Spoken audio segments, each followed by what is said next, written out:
What if, and I'm just spitballing here, what if there is interference, but it's not on behalf of Roman Reigns, it's on behalf of Daniel Bryan? We saw Roman Reigns make a run-in on Monday Night Raw and cost Seth Rollins a match.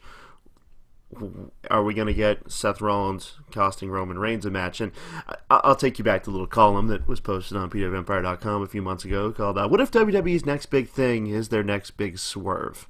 And I pondered the thought of Roman Reigns' heel turn at WrestleMania. Now, if they were to set up a Seth Rollins and Roman Reigns feud, which they have tried to do for like months and it's kind of a TV feud, but if they were to push that to WrestleMania for the briefcase, what are the odds that Roman Reigns is their next top heel and Daniel Bryan is their top face?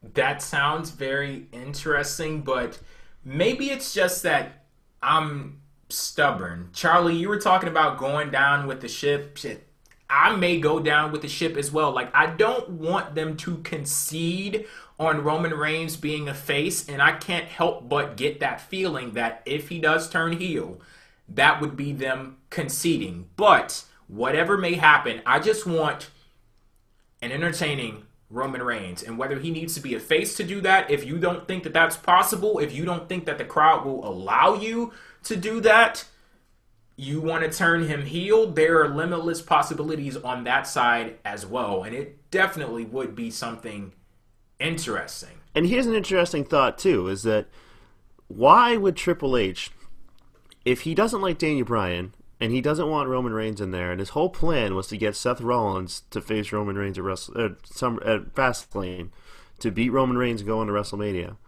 why wouldn't he Roman Reigns? Like, why even give that possibility to Daniel Bryan?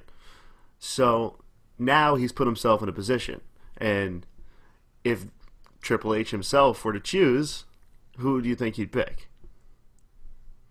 You know, there's another possible heel turn lined up there. And Roman Reigns probably looked pretty damn good in a suit. Well, I'll be honest with you. I look at it as, you know, if Roman Reigns did become a heel, he'd probably get just as good of a reaction, if not, you know, because again, this is the reality era where heels get cheered and faces get booed, and I feel like if Reigns ends up turning heel, it's like he'll get more over in some ways, you know what I mean? Maybe not in every arena, but definitely in certain arenas, as maybe evident when, you know, you see him in like a Philadelphia. I mean, you wonder, if Roman Reigns was a heel at the Royal Rumble this year, would he have gotten the heat he got, or would he have been cheered more just because he's one of the bad guys? You know, you got to wonder if that's the possibility. I mean, because, again, guys like Cesaro and Kidd, you know, they usually go to people who are not featured as well as they believe they should be, more so than just strictly heels. But you notice that they tend to flock more toward the heel side of the spectrum regardless, and that's just kind of those smart audiences are like that. And since there is such a high percentage of smart fans now, you almost wonder if Reigns turning heel would be a good thing in terms of getting him more over in a lot of ways, because that cool factor could kind of be, you know, brought out to a whole new level. And I loved what I saw from Reigns in that backstage segment with Bryan. I loved that. I thought that was some of the best Roman Reigns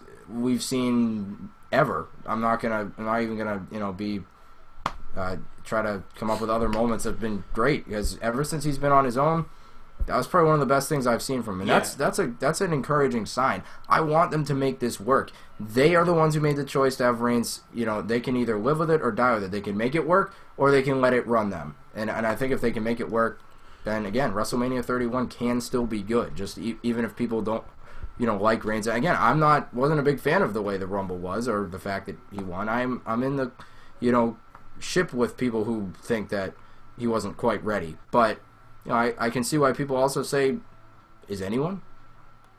Yeah, and it's basically a situation where it's like, okay, I complained about that, but at the end of the day, it happened. We can't go back, but we can move forward. What are you going to do exactly to make it work? And I think they should probably, I saw this on Monday, take him back to a little bit of the Shield roots. You know, remember at Survivor Series 2013 when he beat Rey Mysterio in that final fall, and Rey was kind of limping from the ring, you know, keeled over after the spear, and Reigns was still in the ring, and he just kind of looked at him and just kind of gave him a little nod, and it was like the most badass, like, respect, but it was like showing respect, but it was like being like, yeah, bitch, what's up? Like to say, it was this really cool dynamic.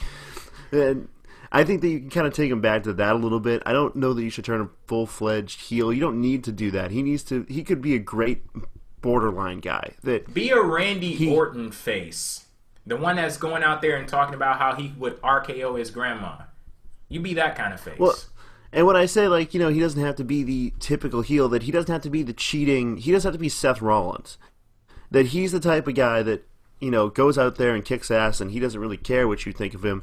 He got the John Cena attitude with a real tough guy twist to it. John Cena's the smiling, I don't care what you think of me. Make Roman Reigns if you don't like me, fuck you, I'll whoop your ass too. Like, I don't give a shit. And that's the Roman Reigns that I think could really do some damage. Now the question is that guy number one material? And then do you have to find a number one? And that would be, I think, where they would start to question themselves. And the other hint of it too is he's been getting cheered. There's no real indication that there's going to be long-term problems for Roman Reigns getting over as a face, which I think would be something that you would need in order to justify turning him heel.